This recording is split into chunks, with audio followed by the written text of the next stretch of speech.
is doing that. And it just so happens that Time Magazine this week has an article about Udacity and with a picture of Sebastian.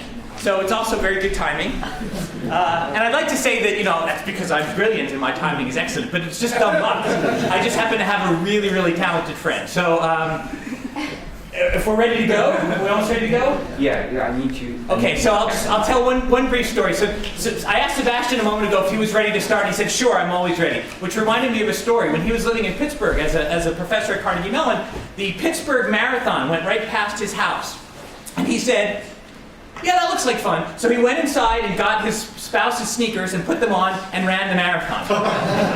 So he's sort of that kind of guy, right? And a lot of the efforts that he's doing now, he's an adjunct professor at Stanford. He is running a big lab inside Google, helping to make self-driving cars actually happen and wearable computers happen. But he's like, no, that's not enough. You know what? I'll also change the way that people think about education. So we're good to go now? Without any further ado, I am very happy to introduce Sebastian Thrun. Thank you.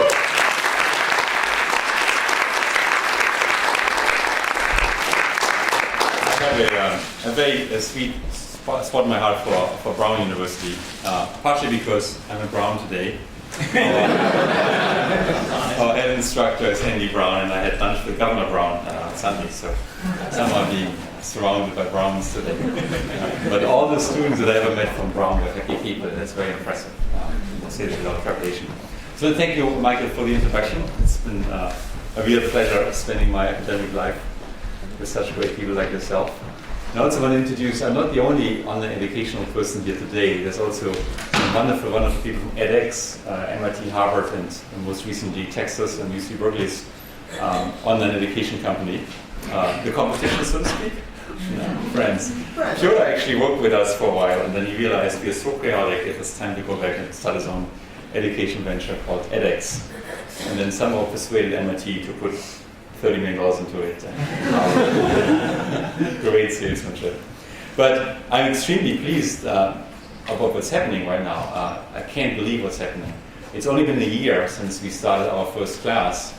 And while clearly this wasn't the first online class or MOOC, in fact, at the time 20% of American degrees were conferred through online education. Quite a number. Most of us don't know this.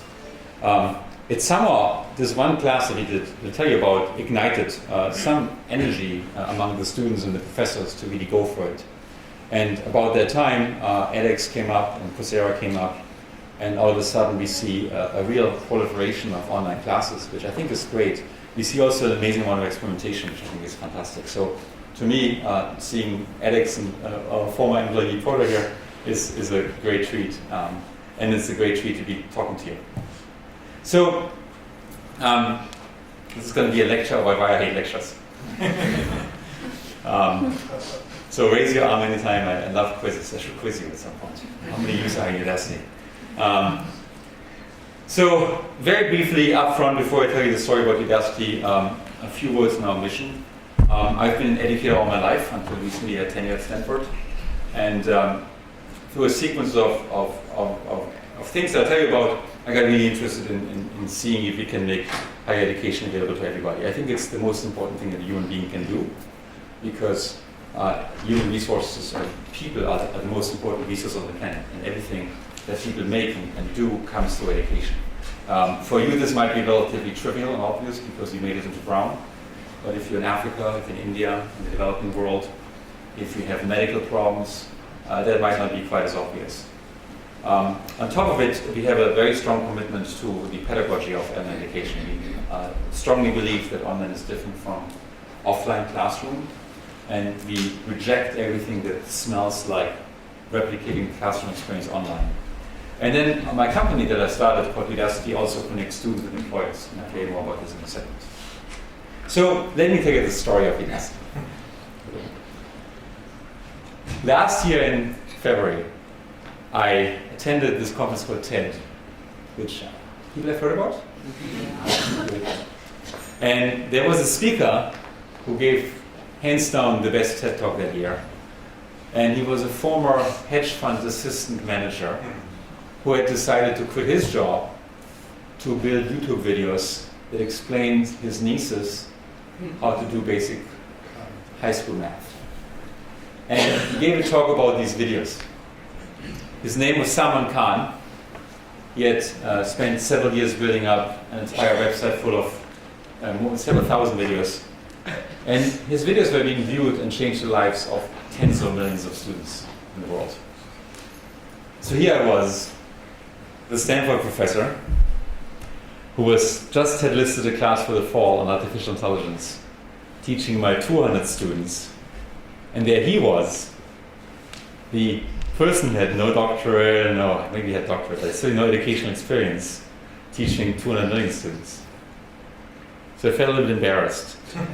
So I went to my co-instructor, Peter Novick, who written the authoritative textbook in artificial intelligence, and asked him, hey, shall we take our class online for free? And he said, yes, let's do it.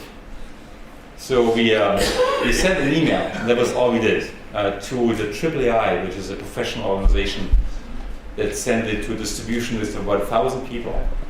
And it says, well, I'm going to highlight certain things. We're putting our online version of CS 211, Introduction to Artificial Intelligence, online. Anyone can sign up and take this course, and students are graded the same way as Stanford students, so you can compare yourself to Stanford students. And we speculated at the time how many people would buy it. Peter said something like 500. I was the outlier, I said 10,000. And that was on a Friday afternoon. On a Saturday morning I woke up and we had 5,000 students. And then on a Sunday it was 10,000. And Monday morning, when the Stanford administrators came back to work and realized what happened, it was 14,000 students. So I got a nice phone call from my dean's office asking me in. And then in no time it ended up to be 160,000 students. So here we were, we announced the class. We had more students than any class ever had before. We had no technology, no solutions. I had no clue what we were doing. And I was picturing this ocean of students in one classroom. I mean, we all at Stanford pride ourselves for our student ratio, the professor ratio of 1 to 4. And we frown at a student to professor ratio of 1 to 30. How about 1 to 160,000? So Peter and I, 2 to 160,000. 1 to 80,000. You're right. Yes, thank you. Thanks for this important correction. So I guess Time Magazine is wrong. You are, Yes, on the cover it says. it's not professional. If you pick up Time Magazine, the course, You can subscribe now. you can also get it online. Has a cover on this week. So Peter and I started frantically recording our classes. And the one thing that we decided early on to do differently, out of a hunch, was we didn't want to just record lectures. Because I myself can't bring myself to watch an online lecture. But instead, we wanted to record a sequence of challenges, of problems that students would go through. And by doing so, they would then learn the material hands-on by doing it themselves. So instead of curating the class as a sequence of lectures or mini lectures, we made it a sequence of problems. And there was voice in there. We spoke on a tablet usually, not by face. But the purpose of us speaking was twofold. One is to lead up to the problem, explain what the problem is. And secondly, when students had a chance to solve the problem, to go and explain to them how we would solve the problem, hoping to be more perceptive to our input if they had a chance themselves to do it first. The videos were literally made on napkins and a pen using a camcorder that my wife had given me to my birthday on a tripod. And they look very much like this. This is a... the next concept I'd like to teach you is called de-separation. And let me start the discussion of this concept by a quiz. We have here a Bayes network. So this is in the middle of lecture number 14 or whatever. I'm teaching about Bayes networks. For those of you doing artificial intelligence, you probably know those. And I'm not explaining to you what de-separation is. Instead, I'm asking you questions. And the student's job is to find out the answers to these questions. They look very cryptic to most people. But if you're taking my class, they would fill you with joy. So we built this thing where the video would stop and seamlessly go into a quiz. And at the time we had like fill-in-the-blank quizzes and multiple choice quizzes, and later on we added programming things to it. Who did this with us. And then the student would venture their guesses, and then the system would come back and say right or wrong. And then when this was done, I would go back, or Peter would come back and say, by the way, here's how we would have done it. And often the students would skip that video because they got it right, but sometimes they would actually listen. We got people from all over the world. AI class for me and for so many others was nothing short of the gift of life. It opened for me the door to a vast amount of knowledge to use for my research and gave me the thrill of being a student again. AI class reminded me and continues to inspire me to always think of the most exciting, dynamic ways that I can to solve problems. With the help of the course, I have necessary background required to further my education myself. I learned many algorithms and applications, which helps me a lot in my research of computer vision. I have never thought math can be so fun before I saw these books. So there's lots of people. We got an army of volunteer translators, over 1,950 people sent us emails saying, hey, I would like to translate this into my mother tongue, into yet up to 44 languages. And we got tons of email. And the emails we received, that I received personally, really changed me in a very profound way and made me believe I should dedicate my time to bring education to everybody in the world. And picture me at the time, I'm a Stanford professor. Here's one from the fields in Afghanistan. I'm going to read the important section for you. I'm completing the course from remote areas of Afghanistan and often don't have great internet connectivity or electricity or internet connections that don't block YouTube. I spent the last few days under incoming mortar attacks, then dodging checkpoints under questionable legal status to exfiltrate a war zone to a third world airfield until things settled down. I had about an hour of fairly solid internet connectivity to be able to get the assignments done and still manage a respectable score. This is a typical week for me. Now this was not your usual typical Stanford student. This was a brave troop in the field that fought for us, and in his or her free time wanted to keep up the education, so after returning to the United States would be able to engage in better job opportunities. And I mean, if you teach at Stanford, you're same as a Brown, you're used to the best of the best. And you don't really think that much about all the other people that we exclude from the education system.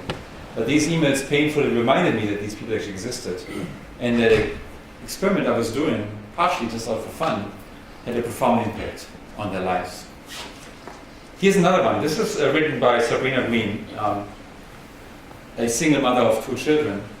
And I had just sent her a reminder that she's falling behind in her homework assignments, her and 40,000 other students. And I got several thousand responses back, and this is one I happened to catch. So I work 40 plus hours a week, single mother of 2. My younger child is over 7 months old. I have no time to concentrate, to dedicate, and still have been hanging on to the class by my fingernails, wanting to learn and to feel a sense of accomplishment. Just before 405 was due, she goes through a long list of pains, I suffered another series of difficulties. Job has been threatened, personal life exploded. I'm home with the children, baby has been sick, family members sick, another losing their home. List goes on and on. Why am I telling you way too much of personal stuff? Because on November 13th, I gave up. I told myself it was ridiculous to think I could justify continuing this class, taking this time, given all the other problems that surrounded me. And then, that Monday morning, I checked my email and I saw the note you sent Saturday. And I stared at it for a while. Then I sighed and I told myself, I can't quit now. I took the midterm this weekend, mostly while holding a teething infant. None of my other issues have gone away, but I feel more determined than ever to see this through for myself, because I want to, because it makes me feel good. You have no idea how much of an effect emails like these had on me. This is a person who doesn't even leverage it to job. Like so many parents, she probably gave up her career at an early age to care for her children. Now she was a single mother, and she wanted to prove to herself that she's worth something. And she found my class, of all things, to do this. Now we also received a number of emails that weren't quite so positive. I have several for you. This is one. Of a longer email that I've mostly blended out, of a father whose daughter was taking our class. And we rigged it up the way I do this at Stanford. You get one chance, you get the quiz wrong, tough luck, bad grade, so we're going to grade you. And this person justifiably said that we structured the class like a Vita class, yet in the online age. Why on earth are you reading people out? And that made me think about a lot of stuff. I realized that the entire notion of giving people one chance and then using grading as a mechanism of feedback is just wrong. Sal Khan had been talking about this at his TED Talk, I just hadn't realized it. He talks about when we teach kids to learn bicycle, we don't stop when they're 80% done, give them a failing grade, and then move on to the motorcycle. He says, no, take your time until you're good at riding a bicycle, and then we move on. Whereas almost all of education does it differently. We don't teach for excellence, we teach on a timetable. And if you're a math student, it's the most pronounced in math, but other fields as well, and you're failing in math, I'm sure some of you probably failed in math, you know exactly what I'm talking about. Come exam day, if you're not ready at this time, you're going to take a test regardless, we give you a failing grade. And then you're first brand marked as a loser, and you're being told you can't do it. And then we move you to the next class, where you now miss your prerequisites, and you have no chance of success. So we changed the system, we reviewed it on the fly and said from now on, you can try everything as often as you want. And it's only that you get the answer finally right that you care about. The mastery is achieved, then it's time to move on. This was one of many emails that I received as well that made me really believe there's something interesting here. I was picturing a classroom of 160,000, well, a week and maybe a classroom of 90,000, 2 weeks and maybe a classroom of 45,000. So the numbers stay this large. But still, 50,000 is more than fits into most stadiums. So I was picturing this massive, large classroom would be totally anonymized, and most students would just be annoyed by the fact just one little dot, one little bit on the internet. Yet, a lot of students report exactly the opposite. They said, wow, this is the first time someone listens to me. Why? Because the quiz wouldn't move on until they were done with it. And I would say, well done, afterwards. It's the first time someone compliments me. This is my best learning experience of my life. This is an intimate learning experience. I feel connected to you. I feel I'm in the same room with you. So somehow we've managed, by accident, to make this medium more like 160,000 classrooms of one, as opposed to one big classroom. And in hindsight, it's obvious. If you go to the movies and you watch a popular movie and there's 300 million people watching the same movie, it doesn't really bother you because you're inside it. So why should it bother you to have a large class in the internet age? It only bothers you if everything is synchronous and everything's going at fixed speed and you're being left behind. Here's one of my students where I literally ended up crying when I watched this video. We have students who send us videos about their experience.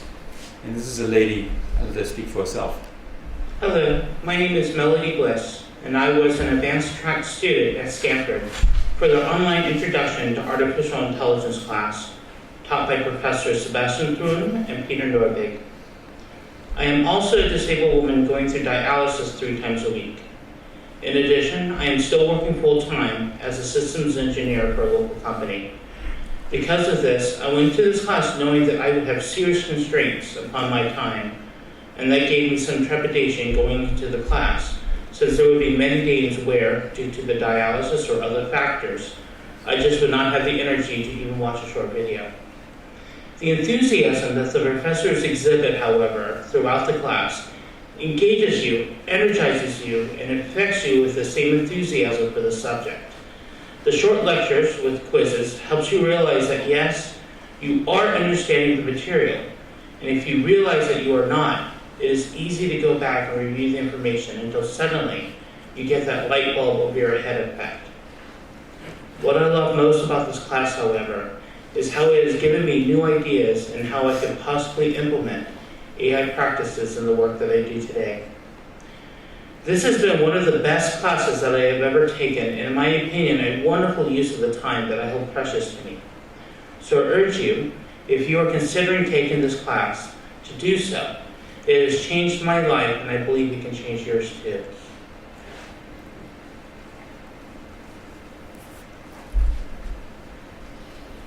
Videos and testimonies like these made me realize how few of us are privileged to be at places like Brown University, and how it's our social responsibility to reach out to everybody. And the experience made me realize that there might be a new age of education that can scale better than what we have today. Clearly, we never invented the MOOC, which stands for Massive Open Online Course. We didn't invent online. You could get degrees online since the late 80s. We didn't invent distance education. But yet we were up to something here, and I couldn't quite define what it was, that could really change the way people learn and make education more accessible. So since I've been working almost full-time on Udacity. So let's talk a little bit about what ensued afterwards and what we did since. Udacity launched in January as a response to this class. And 10 months in, we made a number of courses, not too many. We had got about 500 professors want to teach with us, and I hear it's even more for edX, I believe. And we admitted about 8 or 9, including Professor Littman in the first row. In fact, I'll tell you why we admitted Professor Littman. See if I can play him. Oops, we lost the YouTube, but wow. Yeah, you should probably just move on. Someone must have clicked it away. And I can find it, because he teaches a wonderful, wonderful algorithm on crunching social networks. Should I leave it at this picture?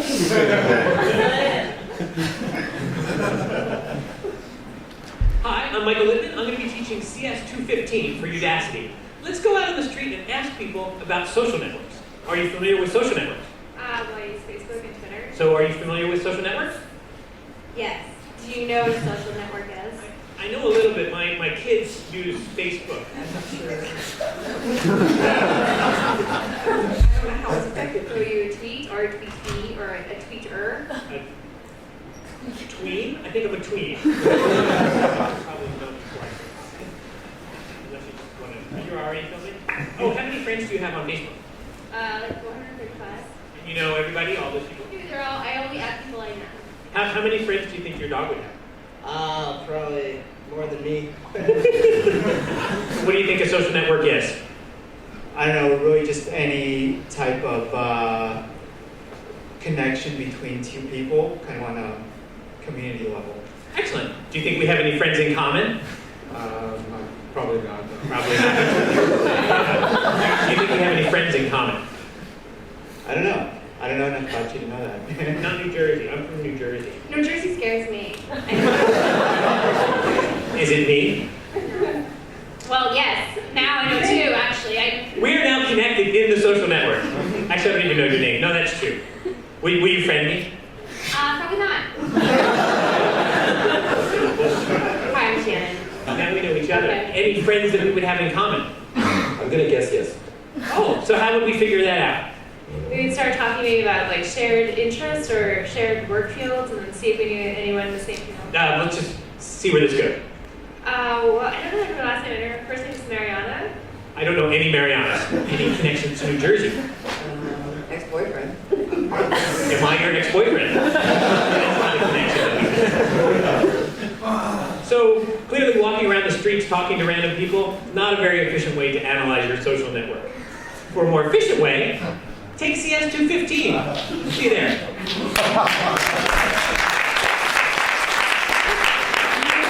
Social networks. Stunned, speechless. We'll have to find someone else.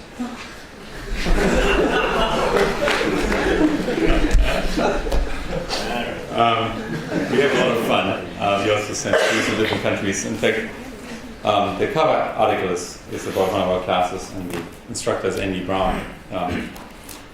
He's taught one of these classes. Here he is, 25 years old, no professorial title in his family.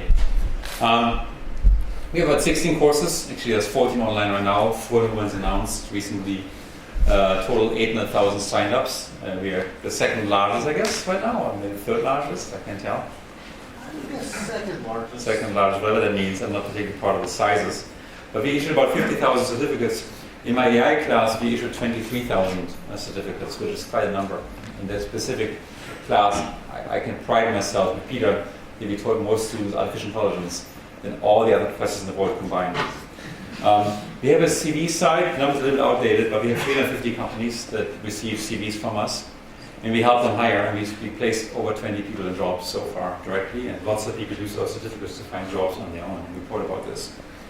So we do education, certification, credits, job placement, and we build a sizable technology platform to support all this, which is very similar to what Coursera has been building and what edX has been building. The students that we have are all over the world, in every country except for North Korea. There's study groups in Ghana. We recently did physical meetups in over 350 places. In fact, Professor Littman attended one of those. And we met our students in person, and it's really interesting to see what kind of a cross-section of people you get. Here's a little video of kind of the gist of Udacity, of how we view education today, and the type quality of course, or lack of thereof, that you should expect to come to our site. Udacity classes are all about student thinking and student problem solving. We challenge our students to think, not just to memorize and apply known solutions. We have several different methods of knowledge checking already set up and hope to produce more. Currently, quizzes are in the form of multiple choice, fill in the blank, and program. Each question is framed so that students use intuition rather than simple memorization. We believe everything in math and sciences can be made more intuitive. Here is algebra being taught in our format. So I was just looking at the St. Patrick's Church here in San Francisco, and I want to know, how tall is it? I think we have the skills to answer that question. So some relevant facts. Right now, my head is about 1 meter above the height of the camera lens, and the camera is about 2 meters in front of me. The church is about 90 meters behind me, and notice that the top of the church lines up perfectly with the top of my head. I want you to tell me how tall is the St. Patrick's Church, and give me your answer in meters. So I've done some of the work for you.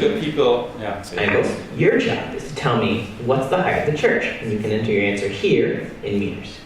So that's the time when students think and do math, and then they enter the number, 46, as I'm sure you all guessed correctly. And the key step here was in realizing that we have 2 similar triangles. And then he goes in and gives the explanation, which students often skip, but if they want to understand how to solve this problem, he goes in and explains it. And I actually believe in this model a lot, specifically for home use. It's much closer to the tutoring model than the lecturing model. In fact, I distinctly don't think lectures are a good idea online, even short lectures. This is a model where the student work and student thinking and problem solving is being put front and center over the instruction. And that's the karma and the DNA that I try to impose on Udacity and what we do. So this is now the explanation. Let's see. Student feedback, it's too early to tell. And the thing that keeps me awake at night the most is, does it work? Do our students learn something? Is it sustainable learning?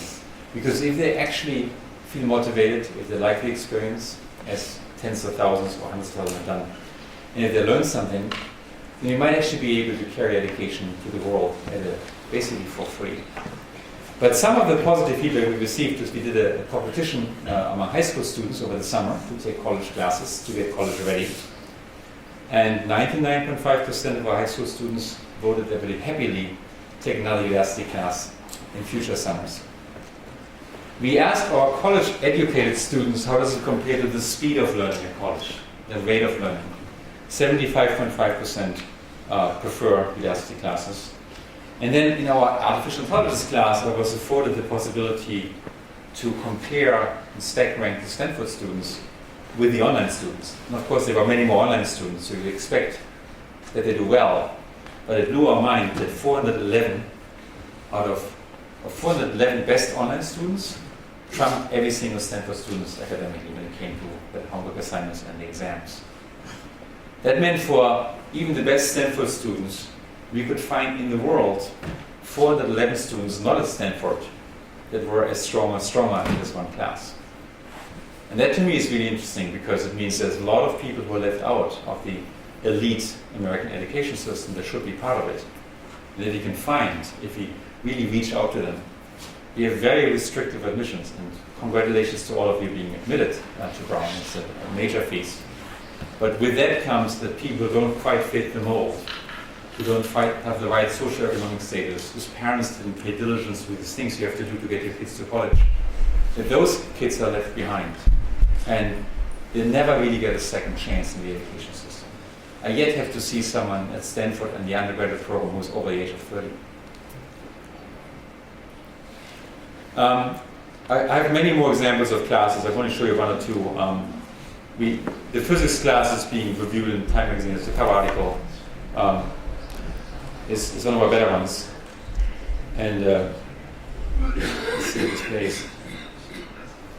I'm Andy Brown, the instructor for this course, and here we are on location in Siracusa, Italy. This course is really designed for anyone. So it's we actually traveled with the entire crew to the original places where certain physics insights were found and where certain historical things took place. And instead of calling it like one-on-one physics, where you learn about, I don't know, force and gravity and these things, we said, okay, let's do something interesting. Let's start with something that people might care more about than equations. So the very first class dives in and lets you calculate the diameter of the planet, of Earth, using just a clock, a yardstick, and a sunny day. So if you wait a little bit and look at the shadows, it teaches you how to use that observation to not just determine that the planet is round, but also understand how large it is. Something that Christians for hundreds of years didn't get right, obviously, but the Greeks knew. And in doing so, you actually learn all the mathematical skills necessary for this. David Evans, who teaches our most popular class with a total student number over 200,000, Introduction to Computer Science, teaches you not the basic fundamentals of computer science and methods and algorithms. No, his class is called How to Build Google, how to build your own search engine. And through this class, you will program your own search engine, including PageRank and all the linear algebra that goes with it. And you experience all of this. And when you take this class, you will feel in the end you can build a search engine. Which to me is a more empowering motivation than just saying I'm going to teach you what's simply in the textbooks. Some of our content moves from video straight into programming. So we have right now one programming environment up. We have several more in the works. So here's a fun with cannons example where you learn basically the same as Angry Birds, shoot something over and kill the ball over here. But instead of playing it Angry Birds style, you're going to do it computer science style, which is you're going to write a piece of software and you're going to experience physical parameters like initial velocity and launch angle. And you can actually run this thing. And then down here, oops, execution successful. Oh, you go. You can see what happened in this very simplified graphics environment. And of course, you can then change these parameters. Maybe you want to have a different initial angle, aim a little higher, run it again. And this now goes to Amazon server, and this was too far. And then if I get it right, I have to know that 45, 45 are the right numbers. So you can really experience physics in a more interactive way. You learn about how physics work. Much, in my opinion, much better than just giving the equations and let them drive it. Do drive the equations, but I think it's good to have this intuition. And let you, the student, experience it, not just me lecturing you on it. We also have more recently kind of cranked up the quality of the visuals. This is Steve Blank's very famous How to Start a Company class. This class was chosen by National Science Foundation to be the model class for entrepreneurship. It's being taught at 70 different universities in this country using the materials. And he chose to do an experiment with us where he took the lecture portion of it online with some quizzes, not that many, but some quizzes. But then he teamed up with a company called Sada Weekend, where over a weekend you get the in-person version of it. And this thing together substitutes for a follow-along class at a regular college.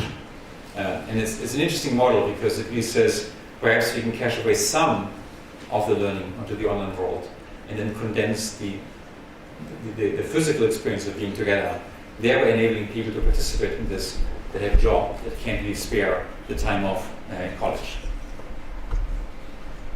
Let's see. One. Interesting table from the article. The author was actually really great. I really recommend reading it. Amanda Ripley. She actually wanted to write an article, a cover article on education, and chose to write it partially about our class. And then she went to various college campuses and said, "Okay, you also teach physics. Can I please attend your class?" And most colleges said, "No, you're not journalists. Don't come to my class." But it's all written here. But then she really moved in here and did the comparison. And she found flaws in our class. We didn't have a lab, and most campuses do have labs. But she also did something really mean. We looked at tuition per class and found that at Georgetown it costs $4,200. At the University of District of Columbia is $1,225. University of Phoenix, which is a for-profit, it's been in the media a lot, $1,185. And Udacity is $0. And I'm mentioning this because I think these numbers are actually meaningful in the sense that one of the obstacles for people to get access in education, specifically as they move through life, are not just the time commitments, but also the cost commitments. And I think there's an opportunity here to, especially in continuing education, to reach people at a much lower price point than we would do this today. We just announced 4 no classes, and there's more in the works. What recently happened at Udacity is we got very strong support from companies, from technology companies, that stepped in and said, we'd like to make classes together with you on things that we believe matter in the workforce. So we have a class coming up on January 1st on HTML5 and games, one on parallel programming, one on computer graphics, and one on circuit design. And these are general topics in computer science and EE, but they're being developed under funding by, in conjunction with some important companies that I love. And what this really says is that there's a perceived interest by the companies to really educate the workforce in a way that really matters to contemporary computer science skills. There's a huge gap and a lack of highly skilled labor in this country that's been in the media all the time. And what this media might be able to do is really help close this gap by giving people skills that are really relevant for the job, such as HTML5 skills as a new platform of mobile programming. There's a couple of trailers to just spare you in interest of time of people that come from companies like Autodesk. And I want to move a little bit into a discussion phase of giving you some general thoughts about MOOCs and what I believe to be the future of this entire project. It's been hyped a lot, and a lot of people could justifiably say, what's the hype all about? Online learning existed for many, many years. And that's correct. Today, at most for-profit colleges, classes are being taught online. There's a huge number of, I think about 20% of degrees are being conferred online. So there's nothing really new here, and that is actually a fair statement. So I don't want to, I'm actually stunned by the amount of attention we've received in the last year since these classes started. And I want to caution us to think of as a fundamental change before we do the basic homework. We have to do the basic homework. We can't just go and record ourselves and ride the hype, because my hunch is if we just do that, we will not invent something that really works and has good learning outcomes.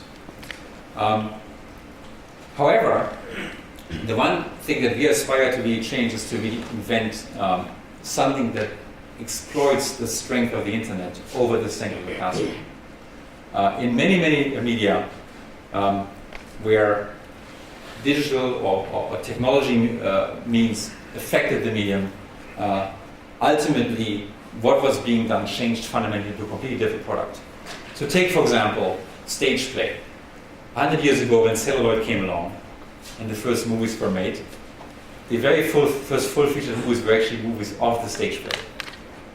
And the idea was you take the camera and you record what you were familiar with, the stage play, or should I say, the professor, and you would broadcast this using celluloid. And of course, at some point, someone discovered you can actually make a movie with multiple cameras. You can cut together celluloid after the recording, and then someone started inventing cinematography. And today's movies are made very different. And they're also very different products from stage play. There's a role for stage play that can't be replaced by movies. And then there's a role for movies that can't be replaced by stage play. In fact, the general population's interest in this kind of art performance increased tremendously through movies, including the people who went to go to regular theaters.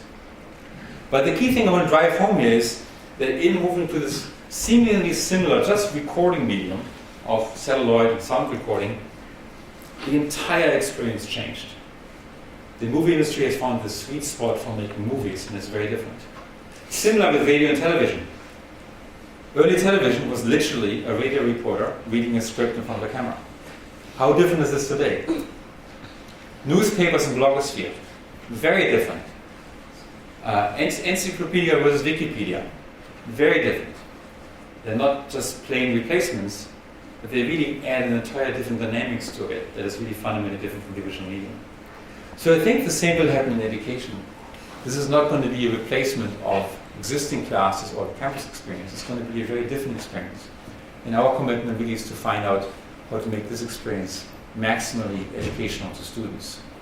There's ideas you can do in the online world that are very hard to do in a physical classroom. They're possible, but they're hard to do and impossible to do at scale.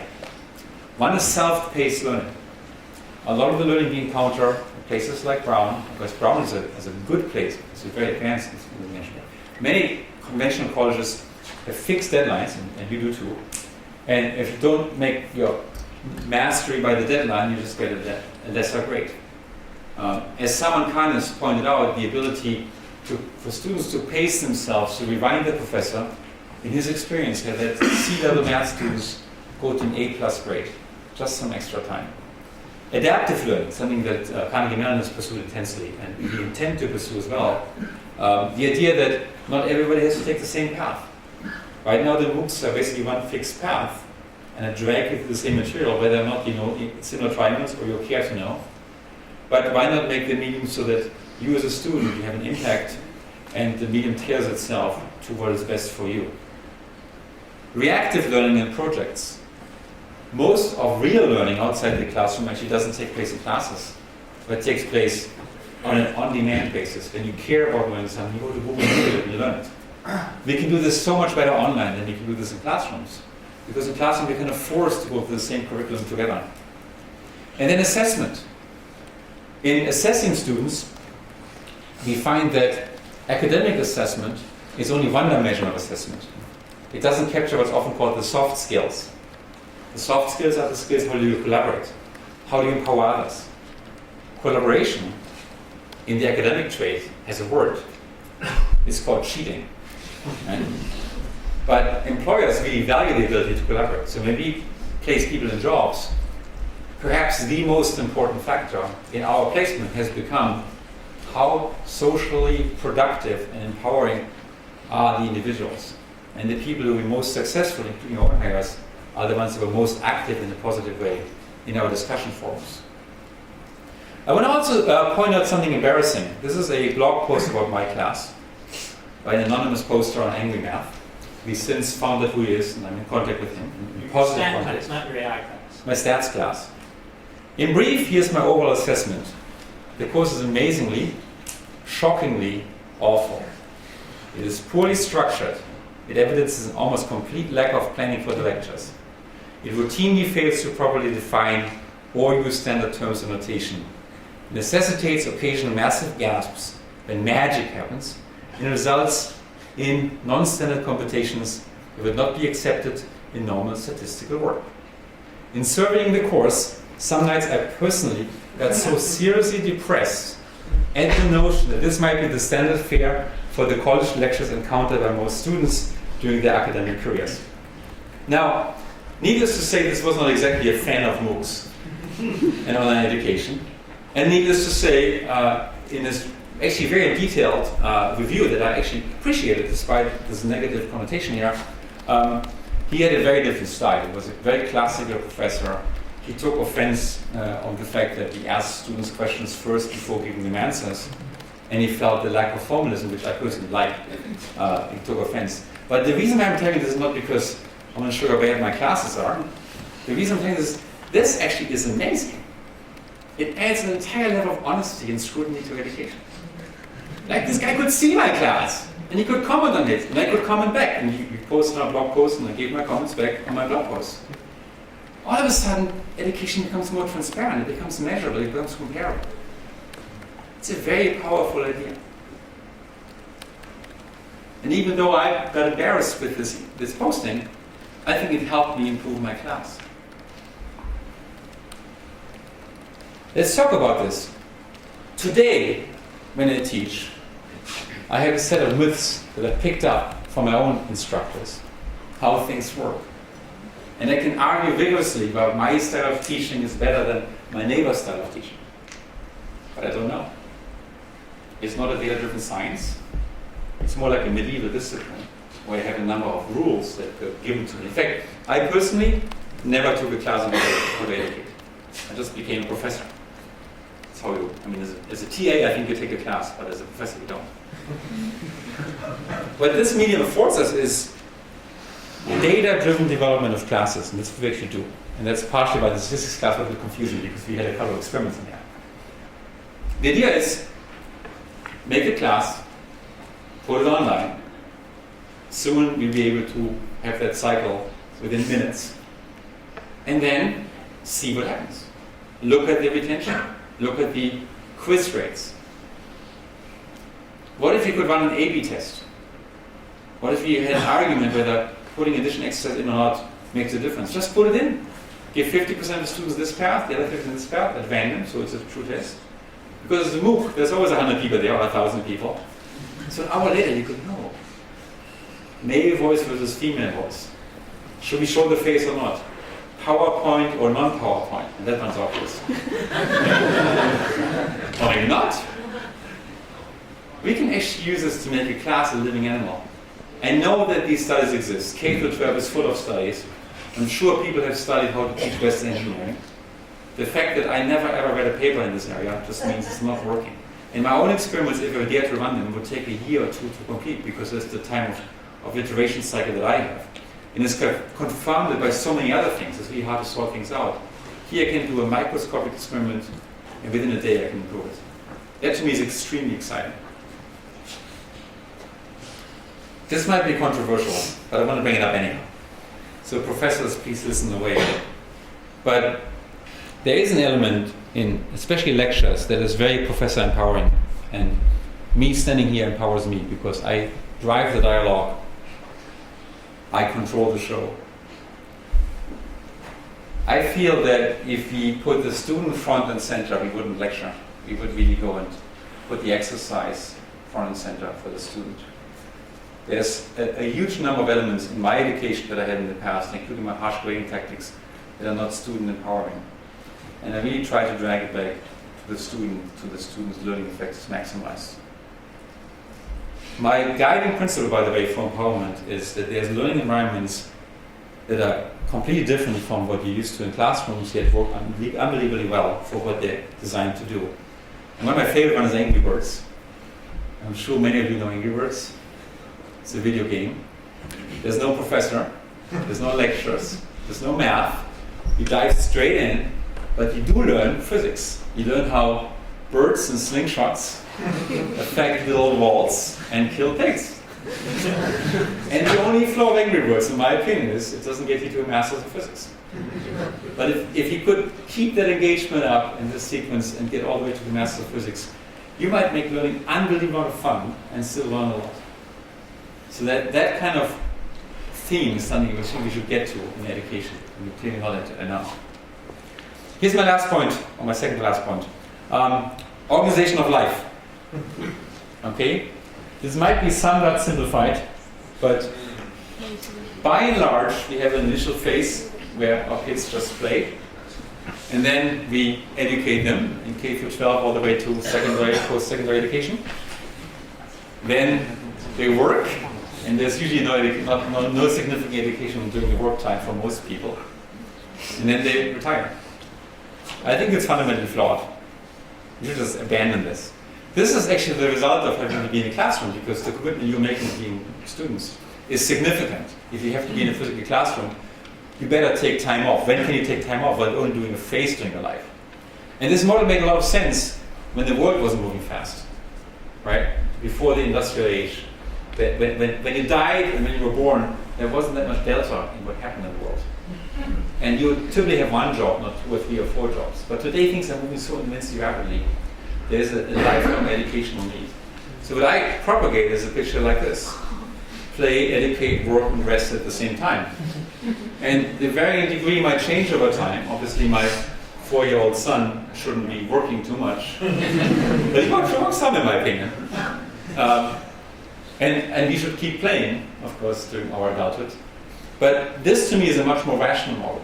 And if you arrive at this model, you could get to the point where our educational choices are motivated by our work needs, which is a big changer.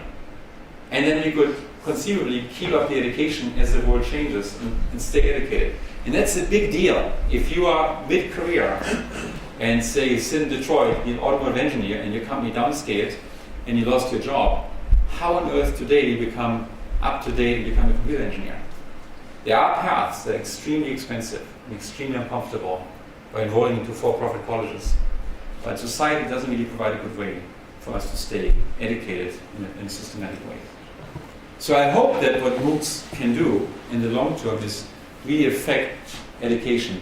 And in doing so, you would drastically increase the market size for people to be educated. Students at Duke make a deal with Duke that carries all the way to the degree. And after the degree, the deal is over, you're being expunged, and maybe the handshake changes for some colleges, at Duke, Brown, changes from this to this.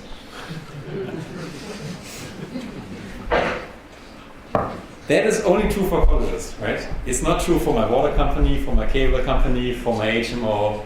They all understand they have a lifetime need for their services. It blows my mind that Brown and others, we as an academic community, don't offer lifetime deals to our students and acknowledge this and monetize it and make money out of it. So I think we can actually do this.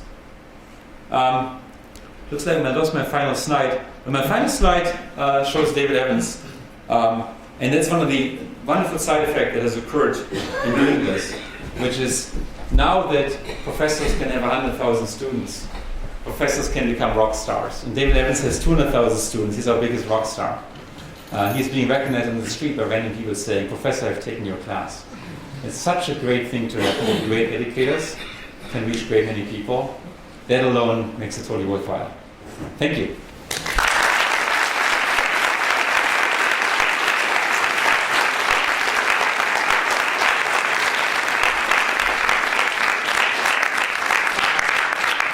Sebastian is heading out very shortly, but I think many of us maybe would like a chance to ask him some questions. So why don't we get that started? Does anyone any questions for Sebastian?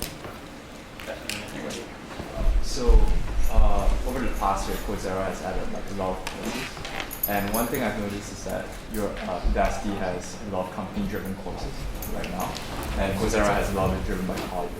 So I just want to ask you, what differences do you see between yourself and Coursera? I'm extremely impressed with Coursera, and I love what they're doing, and I'm super glad that it exists. I think they've really unleashed a lot of energy among the higher education system, elite higher education system in the United States and abroad, to really experiment and engage in experimentation of higher education. We've been a little bit more timid when it came to scale, and I think the same is true for edX. And the reason why we've been more timid is we've actually experienced that making a really good class is an enormous amount of work. And we'd rather spend the enormous amount of work than making more classes. That's been our mantra. And specifically, we actually found that, with the exception of Professor Littman, that some of our professors don't teach as well as some of the newcomers that aren't professors, that aren't quite as encumbered in professorial thinking. So in trying to reinvent or invent what the pedagogy might be and moving away from class lectures, like really recorded lectures, we have yet to find a really good model that we are confident we can really scale to large numbers. So we've turned about 500 professors down, and then here edX turned the same or even more number, I don't know. It's hard to say. Hard to say, but you probably get like tons of emails every day.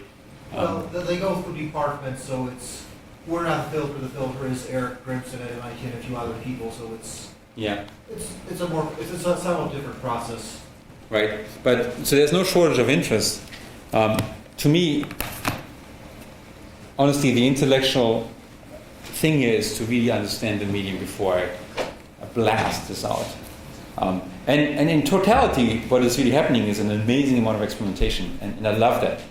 And I think that's really great. When you read the Time magazine cover, I'm happy to quote from it, where the author talked about half a dozen MOOCs. And the only one she really liked was one of ours. And this might be a momentary thing. I think it's kind of random. I think could have fallen the other way. But she acknowledges in depth, and I recommend everyone to read it, some of the things I'm passionately trying to achieve, which is really understand how learning works and tailor the medium to the learning process. And in doing so, I think we have already too many classes, not too few. Yeah. So the University of Phoenix announced that they're closing a bunch of schools. Do you foresee the demise of the for-profit online schools and the replacement of what you guys are doing? I have a lot of concerns about the way the online for-profit world has evolved and how well-intended regulations have led to situations where almost all of for-profit education finance is provided by the US government. And the graduation rates are often way below 20%. That to me is a crime on humanity. A crime on humanity that we do this. And as a result, I believe that independent of what we do, we should really address as a nation, with $1 trillion college debt, are we going the right way to educate our country? Or are we moving into a dead end, which I believe is the case? Now, I believe that innovations coming out of edX, Coursera, and us, and Udemy, and many others, will be one way to overcome this problem. I don't think this is an easily solvable problem politically, because there's too many special interests involved and too many dependencies right now, too much lobbying going on. I don't think we can just hire our way out of it and then hire 10,000 new math teachers. It's going to be really hard. I think that the way to address it is to really look at scale and high quality again. And I hope that what we're doing here with Piotr from edX and us is to really find kind of a holy grail where we can do something of high quality at low cost. And if that ends up shutting down a few more University of Phoenix campuses, well, so be it. It's not my intention to do this, but it's my intention to help the students to get access to high quality education. Two more questions? Maybe in the back? You have to have a lady. To what extent do you think this teaching method of online education is related to the material you're teaching? So this is very CS-based right now, versus other fields. Yeah, so many people ask me, when do you guys want to put up something in humanities? And the thing is, you're absolutely right. It's much more related to skill-based skills that you can verify with a computer and do on a computer. And STEM, the sciences, mathematics, and so on, is much more amenable than, say, philosophy, which is much more based on discourse and discussion and so on. And Coursera, to their great credit, has done a really great experiment in this field. There's been classes and peer grading and so on.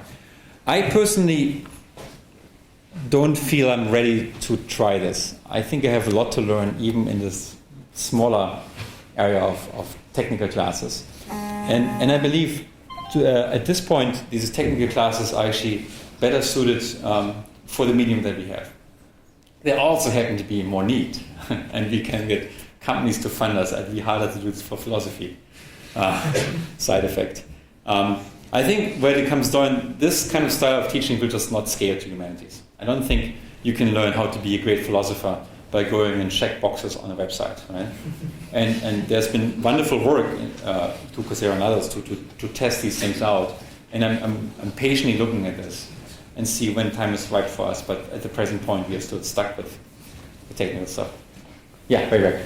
So this model that you're advancing is great for teaching things at an introductory level. Do you foresee this being a scalable model for teaching something at a more advanced level? Like, say, you can teach Physics 101 right now. Could you teach, say, a grad level physics course? There's a class on there on theoretical computer science that's very advanced. We have a super advanced programming class by Peter Novick.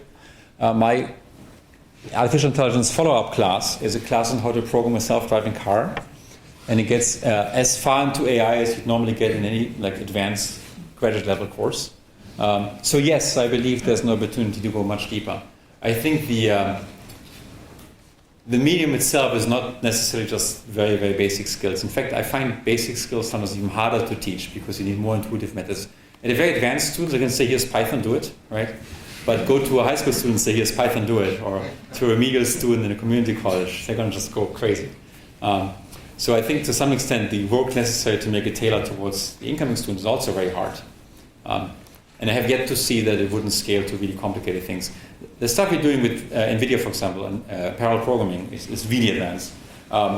Graphics with Autodesk is a basic graphics class, but the type tools that you're using there will only be interested to specialized computer science students. So there's actually quite a number of things that we're doing in the advanced space right now. Last question. You list your price as $0 in the Time magazine article, and it's fine because you have, venture capital funding and so on. Presumably that can't stay at $0. And you've got these companies coming in, and there's been a long history of companies wanting to, dictate computer science education, for example.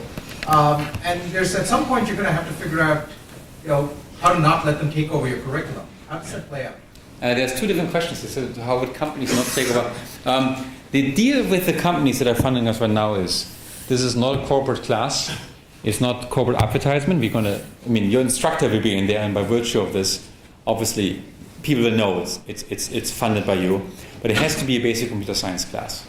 And in computer graphics is undoubtedly the case. You could argue that HTML5 is not a basic computer science class, it's more a vocational applied class. But it's still, HTML5 benefits everybody, including Google's competitors, equally. And that's our constraint. We don't want to make them just advertisement platforms. We want to stay academic. And having said this, obviously over time the classes will go up. And one of the nice things is, once a class is there, the maintenance is much, much lower than making a new class. So I envision, as we fill up computer science more and more, we have now about 10 or so computer science classes. We have enough effectively equivalent to a master's degree that we can have more applied ones and more theoretical ones and so on. All right, thank you so much.